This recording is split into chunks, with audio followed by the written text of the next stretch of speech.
Okay. All right. Make sure I'm logged in and we are live with Conversations with CAGT right now. And I would like to thank everybody for tuning in. If you tuned in last week to see Tina Harlow present on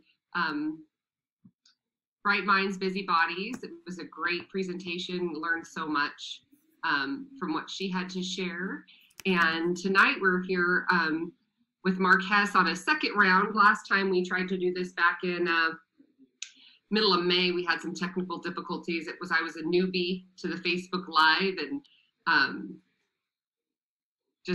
we had a couple kinks and we've ironed them out and we are good to go. And I'm so excited for what Mark has to share tonight.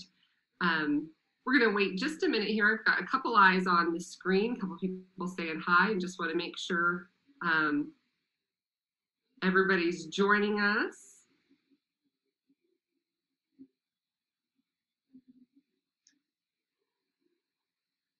See, I'm going to get my notifications on here so I can start my own little watch party on my personal page.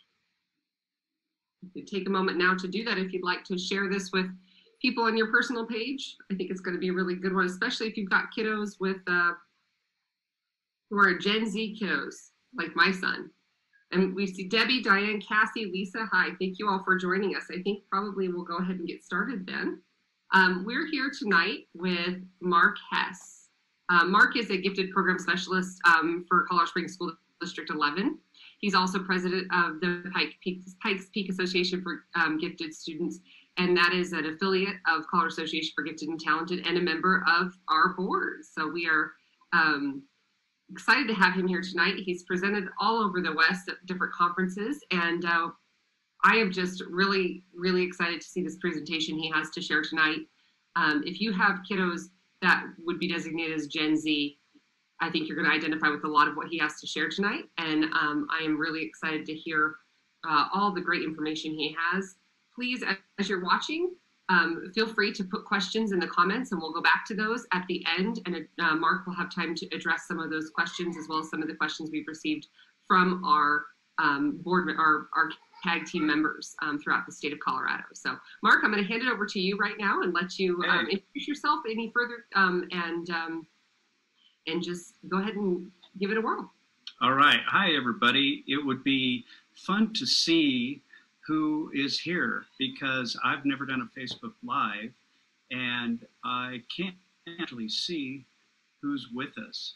So I'm just going to make sure that my sharing is working, and for some reason it's strange here. I think I just need to press escape probably on here, and let's get this shared up right. Though I am getting really good at this kind of stuff. I've done several conferences now online, and I can't wait to get back to the in-person conference. You know, that's the part that is so energizing about going to conferences, is being with everybody. And it is difficult to do these kind of presentations with, I'm just looking at a blank screen right now. I can see Miranda, but that's it. It would be fun to see names of friends pop up and then watch you run away when you find out it's just me presenting.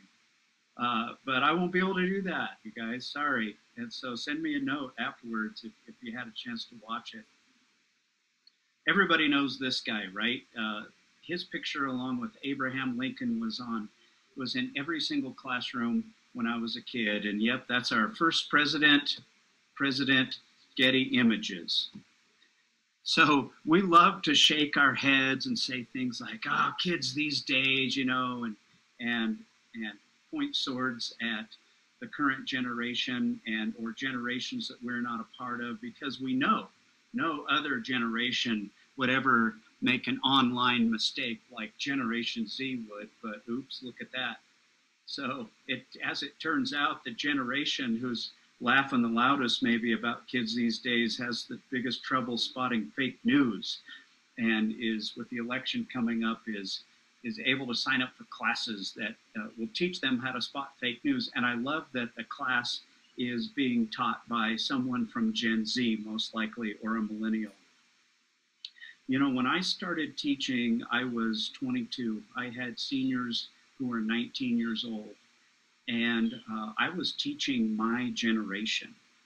And I'm actually into my fourth generation of kids because we've got a next generation after Gen Z. And, you know, I've loved all these kids, and they have been wonderful kids. And I see such wonderful potential in all of these kids. And I've been around long enough, though, to really be able to see changes. And as I was trying to get a handle on this cultural identity, I started doing research on Gen Z. And there wasn't much out there. This was a few years ago. I wanted to answer some questions. There wasn't much out there. Though we were starting to get a bad rap, right? Gen Z, bad rap, kids these days. And I just felt like that was not right. I needed to know more. Because if you think about this intergenerational swordplay is just ridiculous because every generation springs from the one before it and the one before that, and we're all interconnected. So let me just share with you some things that I've been learning about Gen Z. There's my Gen Z kid. That's my son. He's 22 now. Not a studio portrait. I printed that at Walgreens. He's gained some weight since those days. There he is as about a fifth grader. And as a kid with two teacher parents, you know, like the first thing that's going to happen, he's going to have a book thrust on him. And he wasn't very interested in books. Like, how about this book on baseball? You're going to love this book on baseball. No. How about a Star Wars book? Star Wars was a really good movie. Maybe you're going to like the further adventures of the Jedis. And no. How about these adventure books? You're going to love these adventure books. And the only thing he had in common with all of these books was that really he wasn't interested in any of them. They just gathered dust in the closet. Yet he was the same kid that would spend hours and hours and whole weekends when they were doing mini society in fifth grade building this website. And you could go to his website and get special deals. You could go and watch videos. You could go and play games. He was definitely intellectually curious, but not very curious about books. Though I would note that there was a short period of time, second semester, fifth grade, when he did read novels. And that was because he was in a small school and the gifted program was all girls and him. And it was a reading class. And so for a very short time there, he was an awesome reader. So this same kid, though, the same kid who did not read books for most of his life, just said to me not that long ago, it's like, I just read 4 books in the past week. And I was a little bit astounded because I know my kid. And I thought, wow, man, he's just really growing up. He said, well, he didn't actually read those books. I listened to them on tape and I watched them on YouTube. And by the way, listening to books activates almost identical parts of the brain as reading books. And so we can't neurologically be book reading snobs anymore. But like other kids in Gen Z, he's satisfying his intellectual intensities in ways that are outside of or parallel to the written word. Nearly 60% of Gen Z sees YouTube as the preferred way to learn. And Gen Z watches twice as many videos on mobile phones as any other demographic, twice as many. And so who is this generation? So a little bit of background first, just real quickly. Baby boomers after World War II, 1946 to 1964. The next generation to come along is Generation X, which I might just point out is the most amazingly cool generation, right? I have no bias there. Born between 1965 and 1976. The millennials, born between 1977 and 1994. And then we come to Gen Z, born 1995 to 2012. And these are kids that are now age 8 to 25. So I'm just going to note, we need another generation. What is it going to be, double Z, or we're going to go back to double A? Going to call them something else. So this is second graders through postgraduates. This is a huge swath of the population. So while I'm talking about some of the data on Gen Z, I might not necessarily be talking about your kid. Depends what age your kid is. And do you have a first grader, kindergartner, or just finished first grade and kindergarten? That's the next generation. This is that fourth generation that I'm going to be teaching very soon, and hopefully live very soon. So as I was looking around, I discovered this book, iGen by Jean Twenge, Why Today's Super Connected Kids Are Growing Up Less Rebellious and More Tolerant, Less Happy, and Completely Unprepared for Adulthood. I do recommend this book. I don't necessarily recommend that you follow some of the alarmist conclusions that have been drawn. We're gonna get into that, but it is a really wonderful cultural contact based on broad generational data. And as I read through this, I started to read about some of these differences that I have noticed. And Dr. Twenge has noted that a lot of these large changes in society and our teenagers especially began around the years 2011 and 2012. And our first instinct is to say, well, that's the Great Recession, but it's not. It's too late for that Great Recession. By the way, what's the data in 2030? We're going to be telling us about our 2020 kids, but it's too late for the Great Recession. So what was happening then? And Dr. Twenge is saying the smartphone happened then. So look at some of this data about this generation. In 2015, this is already old data. It's already 5 years ago. They spent twice as much time online as 12th graders did in 2006. And time spent with friends was cut in half in just a period of 15 years. And SAT scores were down 13 points. College freshmen, by a margin of 51%, were feeling overwhelmed as compared to 2009. And 64% of them expected to seek counseling while they were in college. And the depression, feelings of depression were up 95%. And the trends were very clear. It wasn't like, you know what, our kids are spending time online and they're so busy though outside of work. And that's not true. They spent less time on homework, paid work, volunteering, and extracurriculars combined compared to the previous generations. The suicide rate is up 46% from 2015 to 2007. And if you're in gifted education, you know that gifted kids are particularly vulnerable to that. The teens were spending 3 hours a day on electronic devices, were 35% more likely to have at least one suicide risk factor. And as a parent and as a teacher, and I'm going to go back to that for a second, and I'll just leave those up. As a parent and a teacher and a parent of a Gen Z kid and someone teaching hundreds of Gen Z kids, I was pretty taken aback by this data, worried, concerned. I mean, it's like I'm reading through this book and just my stomach is turning. Yet I felt like as a defender of Gen Z and of someone who's fully immersed in working with these kids all the time, that there was more to the story. Yet this researcher this therapist in the UK had famously been quoted that handing a child a smartphone was just like giving a child a gram of cocaine. And I just listened and I waited and I watched and I looked for counter evidence. And Jordan Shapiro, who has written this book, The New Childhood, and he's an expert on global education and 21st century parenting, was pointing out, he said, look, every generation has some new piece of technology that is set to ruin the lives, right, of teenagers. So in the 1920s, it was going to be the radio is going to ruin your life. Just sitting around, listen to the radio.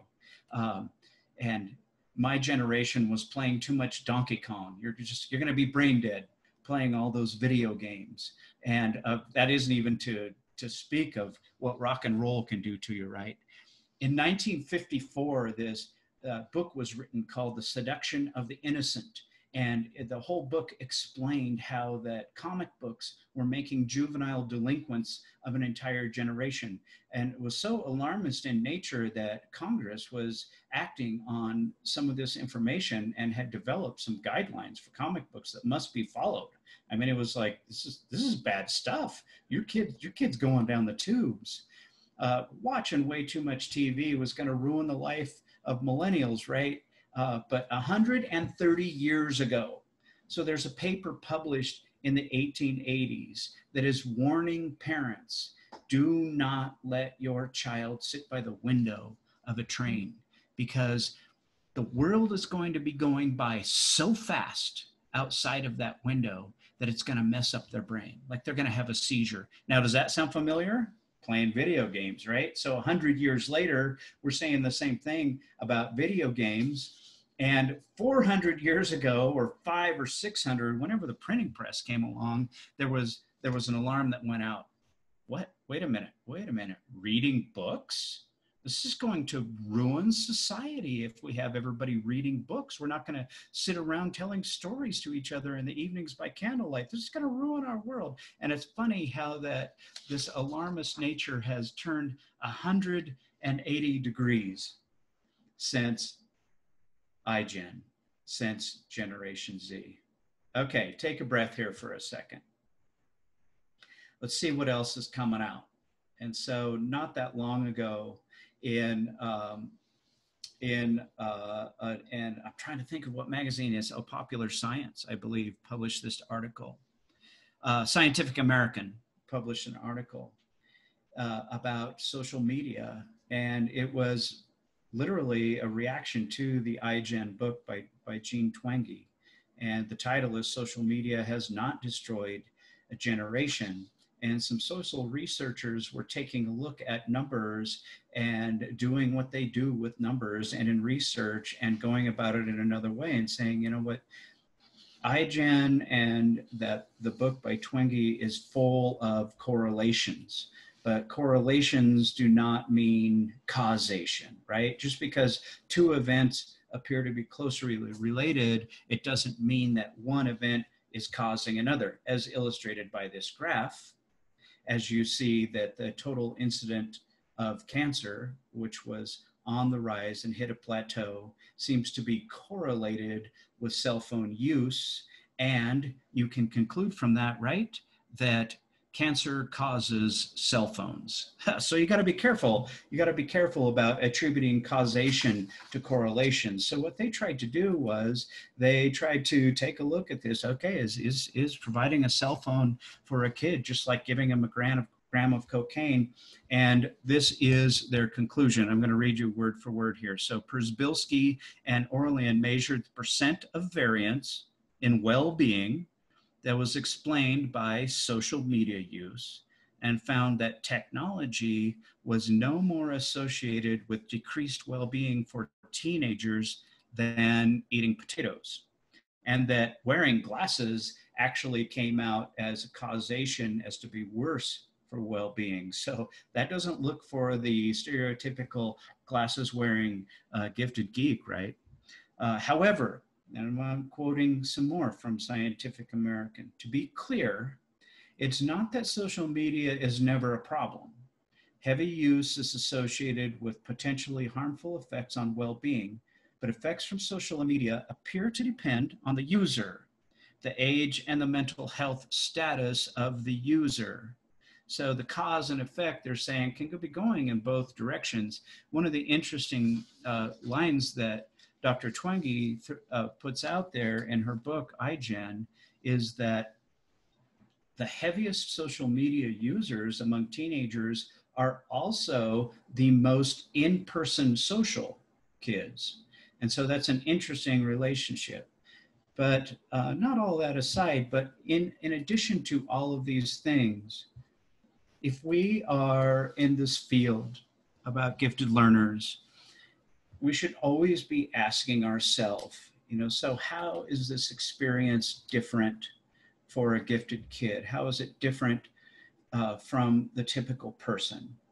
And so here's an expertly drawn picture of a typical person.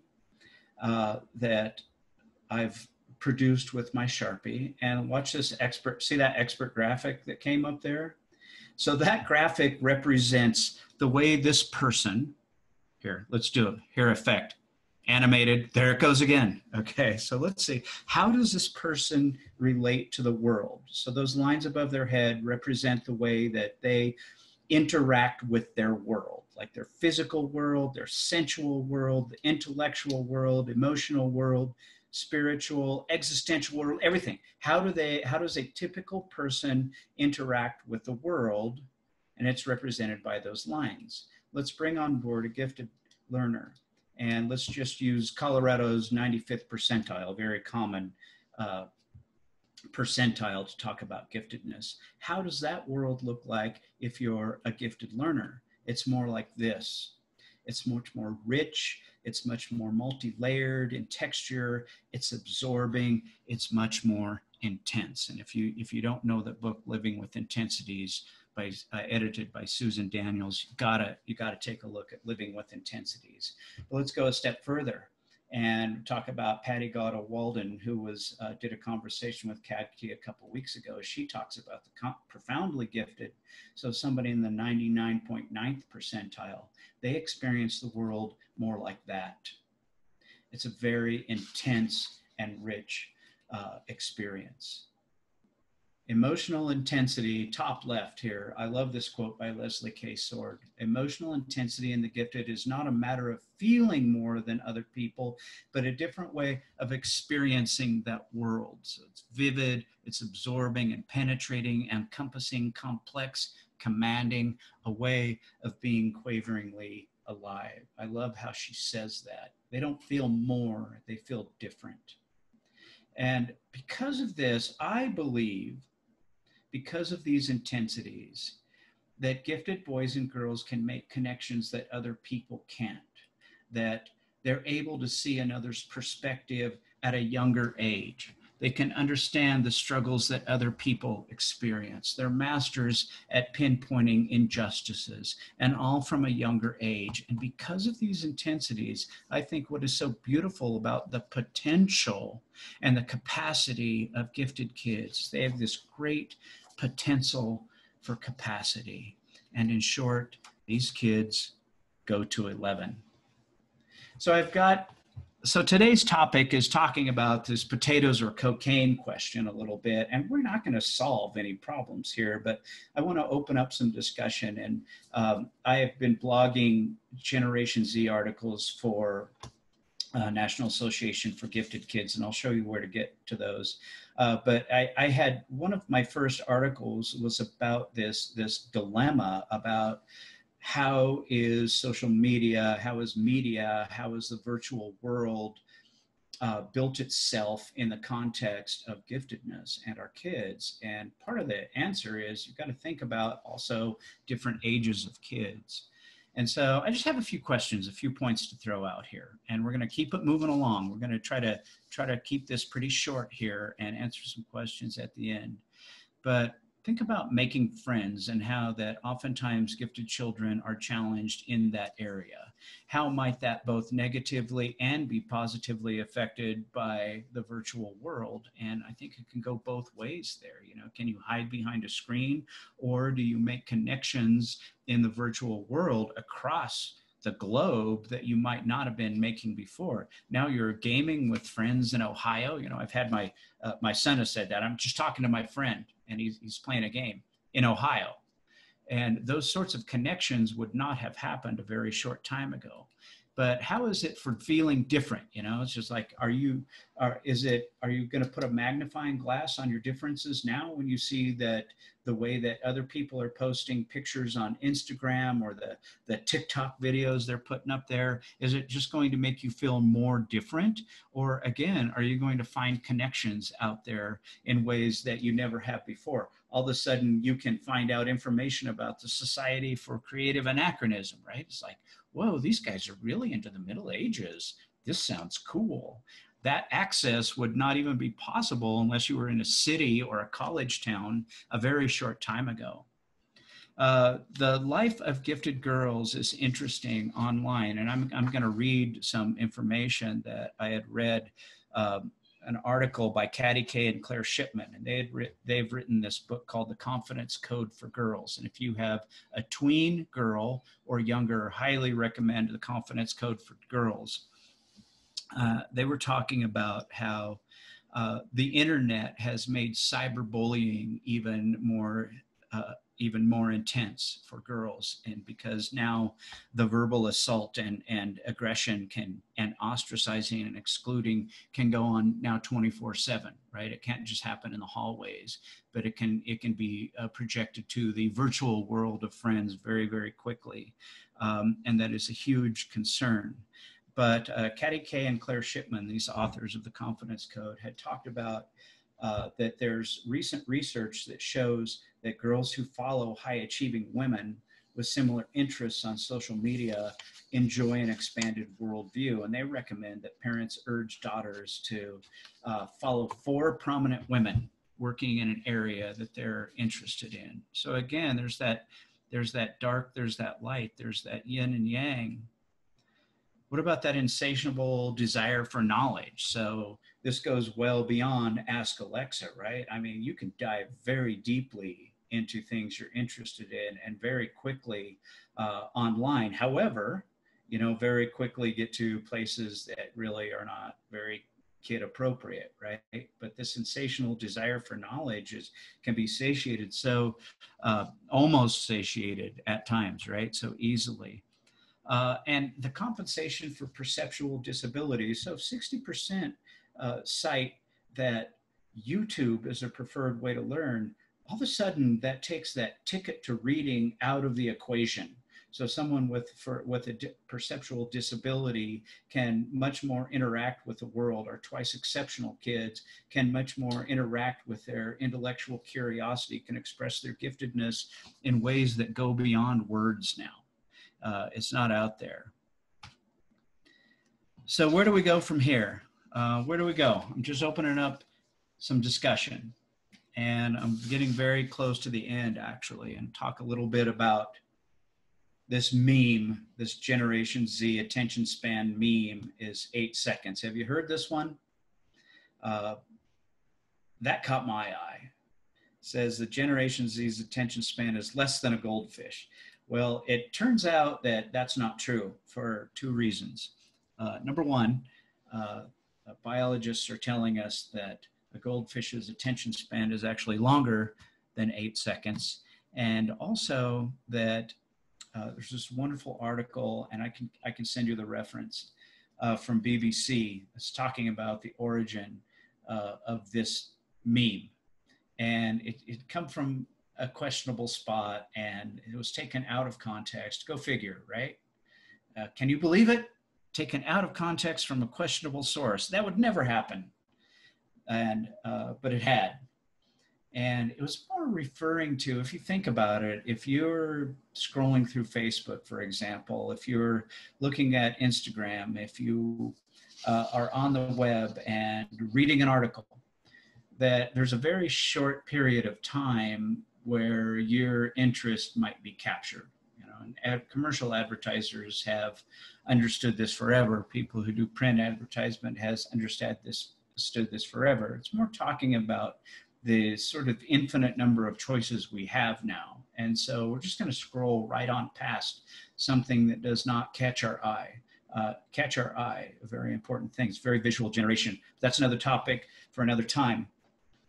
But maybe, just maybe that what might seem as this goldfish flitting around is instead someone from another generation, from another way of experiencing the world, expressing their unique sort of brilliance.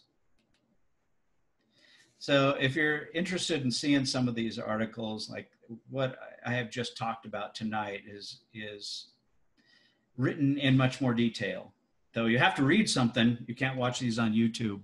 So if you go to the National Association for Gifted Children and just put in a keyword, Generation Z, that all of my articles on Gen Z have come up. The most will come up. The most recent one is a problem with compassion, and it's a sort of already kind of old information about living in the pandemic, but there should be one. There's one coming out very soon about gifted Generation Z kids and equity that I think is appropriate for the times, though it does look at the world in a much more broadly than you might be thinking when you think about equity. So Miranda, there's my 25, 30 minutes of airtime. See, that's way longer than if one of my friends is watching on Facebook, they just realized that I just spoke about 28 times longer than I usually do in person. But hey, you know what? I got the screen, right? So away I went. Absolutely. No, it was great. Love what you have to say. I think for those of us with Gen Z children or who teach Gen Z students, I think it was, enlightening and definitely things that we could relate to, for sure. I'd love to, we have a couple questions from our members that we received, but while I'm asking those and we kind of start to address those, I would love for our viewers that are live on Facebook to go ahead and shoot with their questions, either from an educator perspective or a parent perspective. We'd love to hear what your questions are, but we'll start with a couple and maybe that'll help inspire some other questions. Stacy Hall from Stargate Academy in Thornton asked, what are the top 3 areas educators need to be most aware of as we bring Gen Z learners back in the fall after being out of school buildings for at least 5 months? Yeah, then I'm going to sound like I'm really extremely thoughtful, but I prepared this one in advance. It's got to be another article coming up here in July. But it's a wonderful question, because the world has changed so much. And when I had first started answering this question, before we had the glitch in the middle of May, our world has changed so much since then. Mm-hmm. But, I think the answer is still the same. I'm thinking about some things that this is a generation that values safety like no other generation has. I mean, they've grown up wrapped in bubble wrap. They've grown up wearing bike helmets and not complaining about bike helmets when, in my generation, we didn't even roll up our pant leg in case we caught it in the chain of our bike. And if we wrecked, it was just another thing that happened. But I think safety is paramount, and safe spaces and a feeling safe where they are is going to be extremely important. There's a need to feel safe. I read this wonderful article it actually came out in Business Insider, and it's called "The Uncomfortable Feeling You Have is Grief." And it was talking about anticipatory grief, this feeling this grief that we get by not knowing what is coming next, by the anxiety of the unknown. And anxiety is a huge issue for giftedness, and that they're going to need to feel safe. They're going to need to feel like they're in a safe place. And another area I was thinking about for gifted kids was just this extra level of experiencing the world that goes to existential thinking. This is one of those questions where, how is the experience different from the gifted kid than other kids? Gifted kids can think existentially. 4th graders and 3rd graders and 2nd graders, they can think existentially. And existential thinking can actually, can lead to depression too. Because if you're feeling alone enough, and if you're having questions about the purposelessness and the transience of life, that you can definitely fall into depression. And existential thinking is also something that can be brought on by a major loss. And just think about all of the things, all of the experiences, and literally people as well, perhaps with some students, that we have lost in the last few months. And also existential thinking can be made worse by isolation. Now that's, when I was first thinking about this, this was May, and we were experiencing more isolation at that point. I think those feelings were a lot more rampant. But that sense of belonging is going to be really important. So not only the safety, but the sense of belonging, and then cultivating the trust and community and in a classroom. And hopefully it's systemic in the whole school, but I think extra efforts for cultivating that trust and community. And the good news is teachers are equipped to do this like no one else, you know. And so many times I've had the opportunity last year to visit a lot of different schools that you can walk into a classroom and literally feel the trusting culture and the community, sometimes within the first 15 seconds. It happened to me when I walked into my friend Brenda's room at Taylor Elementary.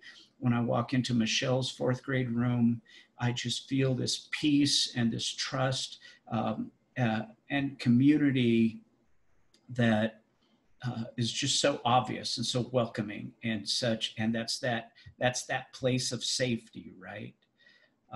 And I walk into other classrooms that might be loud and active, but the community is so strong. That sense of acceptance for everybody in that room was so strong. And I think that's one of the wonderful things about master teachers, that they can do that. So those are the three areas that I'm thinking of. See, now if I had done that off the top of my head, that might be pretty impressive, but I'd actually taken a lot of notes about that one and have thought about it. And there's more thinking to be done for sure. So we've got a couple of questions from Liza. I hope I'm saying that right. And Anne. Anne had two questions, but one of them is a follow-up to what you just said. And I think I'll kind of clarify, and then you can add on to that. Talking about creating that safe space for our kids when they come back. And you really touched on that community, the sense of community, and the sense of like a classroom family, and that we're all in it together as one of those tools. She just asked, how do we create that safe place? So I think that's one of those tools, but any other books or resources that you might recommend that helps create safe environments, safe places for all of our kids, but also our gifted learners specifically? Yeah, no, I'm not, nothing's coming to mind right now. I'm trying to think of the, you know, if one of my D11 colleagues here was, oh gosh, we have a systemic program in D11, and there are a number of them out there that are specifically designed to welcome children and to create this community. You develop missions together. Everyone is greeted as they come in the door. That there are a number of programs out there that I think are pretty high quality programs, but it doesn't substitute for a good teacher, right? It doesn't substitute for that genuine concern and compassion that teachers have. I mean, we're a different kind of creature. I mean, it's just, I always think I can pick out teachers, right? Mm-hmm. But yeah, so there are things out there. A book does not come to mind though. Okay. If we think of something, we'll add it to the thread. Yeah. I want to go, you talked back about when you're talking about gifted learners, and we had the visual, you're wonderfully artistic visuals. Yeah, thank you. Connections. And the connections that the gifted kiddo makes, and the profoundly gifted kiddos, and then their sense of justice. Yeah. And somebody asked, and they didn't post their name, but it's kind of twofold. What suggestions do you have for teachers of Gen Z students to prepare them for discriminatory behaviors we're seeing in our society today? And then how do we engage these students to become concerned, active participants in our community and beyond? We failed discourse. We adults have failed. And I would say not universally, but I mean, think about how many times that we have failed to open up a discourse in this society in the last 12 years. And we're failing in that. And I think we are obligated as teachers to keep the discourse open in our classroom, and it is. And kids are wonderfully open and eager to participate at a very young age in discussions that do not have any set answers. And, you know, obviously age appropriate, right? Keep it age appropriate, but kids are beautifully accepting of others. And it's not until, I don't see it until older kids, like maybe about fourth grade. Sometimes I start to hear fourth graders parroting some things that obviously they've heard at home, and some statements that would concern me for equity and justice and acceptance. And so I think number one, I think we got to be right at home, right? We got to be right at home about having discussions, age appropriate discussions, and modeling behaviors with our own kids. And not be afraid to facilitate discussions, age appropriate again, in the school. You know, this is the age of trigger warnings, right? I put on a show, some of my favorite shows on Netflix, they always start with this trigger warning.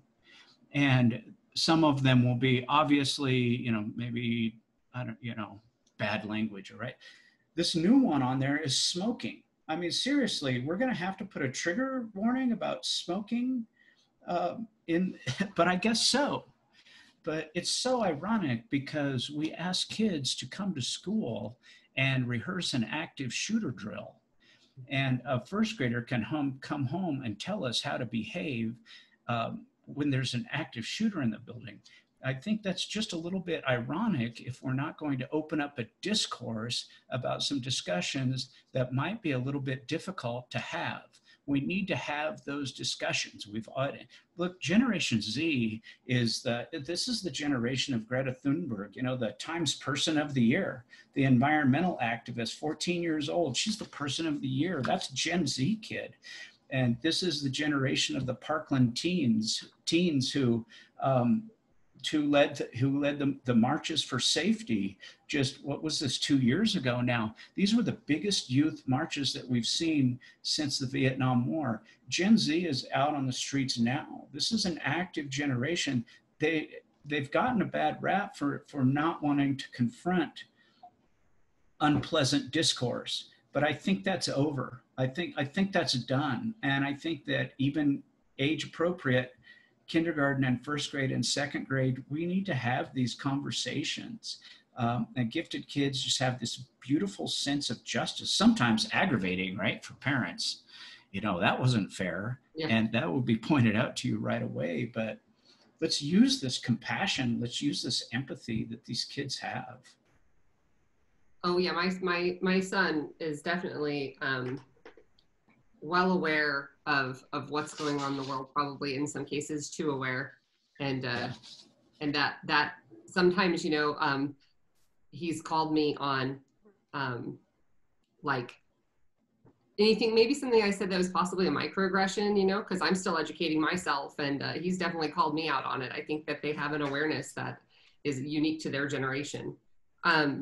There's a question here, and I'm going to kind of segue into a couple of the other questions by Liza and Anne. A real quick question by Christina asks, is the sheer amount of questions about like what's next, what's happening next, what's going to happen, you know, the need to know a plan, is that a plea to know that they are safe?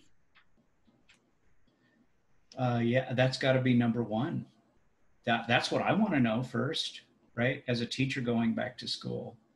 And I think, you know, it's that bottom of the, you know, and all my counseling friends here and gifted therapist friends, you know, Maslow's hierarchy of needs, you know, isn't that base is safety. That's feeling like you're okay, that your needs are going to be met, that you're not going to be hurt. And yeah, I'm thinking, yeah, that's got to be number one. Okay, and then there's two, Liza and Anne asked questions. They're very similar. One said, Liza asked, is there any data on how much of the screen time for Gen Z is actually connecting with peers? You know, like playing video games with a friend or that kind of stuff, not just being entertained by silly TikToks. And then Anne followed up with, is there any info on social awkwardness because of so much tech time, or challenges with social engagement because of the amount of time spent on tech? Yeah, I mean, there is data that says this generation is less likely to spend in time, face-to-face time with others than any other generation. And across all ages, they are less likely to. And I don't know, I'm sure there's some good articles out there. By the way, so I'm going to put my email up here in just a bit. And I have a 6-pack of articles about screen time. And you might find some interesting tidbits in there. And there's 6-pack of, they're all short articles, but they go from the most strict ideas about screen time to the most laid back, let it happen ideas about screen time. And then that way you can see that broad spectrum, what people are saying, because I don't have the answers to those things. And so much of it, I think we need to trust to our heart and trust to what we know about our own kids. Mm-hmm. And I forget what the exact question was, but part of that is, like, I haven't seen necessarily any specific data about social awkwardness, but I got to think, it's not helping, right? It's not going to help that situation and I think it's just a part of communication that we're going to have to be more direct in teaching in the future. And so many of the intergenerational sword play is like, it's like, look, guys, it just is. This is the way life is now. Let's not complain about it. Let's deal with the is. Let's deal with the way things are. What I found interesting about what you just said was, about the social awkwardness. And I think about how we might think that our children could be socially awkward because maybe they spend too much time in the digital world. But then I see individuals of my generation and older attempt to use the internet and social media, or even just email, and have to be educated by their younger children on how to do so appropriately. My son's been listening in on this somewhat noisily, and he's just laughing his head off right now because good. Online etiquette, how you post stuff, what is a hashtag, how do you use that, how do I at a person, and while we may be they may be socially awkward in some situations, I find that sometimes people in my generation older feel socially awkward digitally. Yeah, well, and I also see people I know reaching out in very awkward ways sometimes online. It's like, yeah, okay, but it can't be making the social relationships between gifted kids who might be awkward. Some are definitely not. Mm-hmm. It can't be making that any better, right? But the ability to connect with someone, I think, is much stronger. Well, I really appreciated what you've had to share tonight, and I think it's definitely for parents and teachers of these kiddos, it's sure been helpful to see. I see you just changed your screen, and you have information up here. Yeah, I have a whole bunch. Any other links or stuff that you have as we wrap up to share with our viewers so they can access those later? Yeah, I just have this, and I have my email address, and that my website is giftedlearners.org. It's easy to remember. I have a lot of free resources on there. So for every day we did not have in-person school in my school district, I posted a KidVid Think video. So these are video lessons. They're free. My rule is the video must be shorter than 10 minutes. And the lesson you can engage in the lesson as much or as little as you want.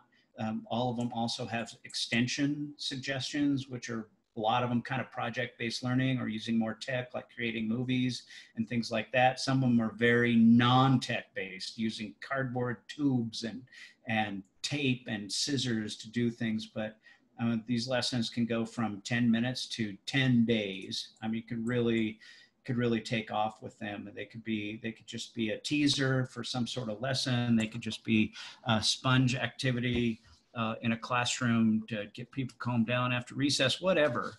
but that's there. So there's, I think, maybe 40 some KidVinThink lessons, and a teacher's guide that you can download there.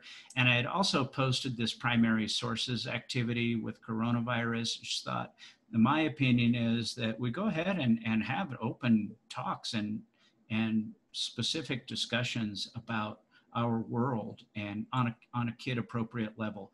This primary sources unit for kids it's focused probably upper elementary, and maybe into about 7th grade. And then there's some history too about the 1918 pandemic, but there's tons and tons of resources there on giftedlearners.org, a bunch of stuff about nonverbal ability. That's my thing, along with Generation C. And then if you have a question, or if you want the 6-pack of articles about screen time, or have questions about any other resources that I might have, I'm happy to share things. It's portable, gifted, and talented at gmail.com. You're not supposed to have a long email address like that, right? But anyway, portable, gifted, and talented at gmail.com. Perfect. Well, thank you so much for sharing all your resources, all the information. I am excited to check out some of the KidVinThink videos that you posted, because the one with the boy and the dog with the ball is especially thought-provoking. So I appreciate you sharing all your resources with us today. And please remember, folks, to follow up with any questions you have with Mark on his email. Also, remember to check in with us next Tuesday. We're going to be hosting Teresa Newsom. She's also from Colorado Springs, and she is talking about Black and Gifted. My culture enriches my destiny, and it is going to be a fabulous conversation with her. I had a great meeting with her earlier this morning, and I can't wait to hear what she has to share with us next Tuesday. So tune in again, Tuesday, same time, same place, and we will see you all soon.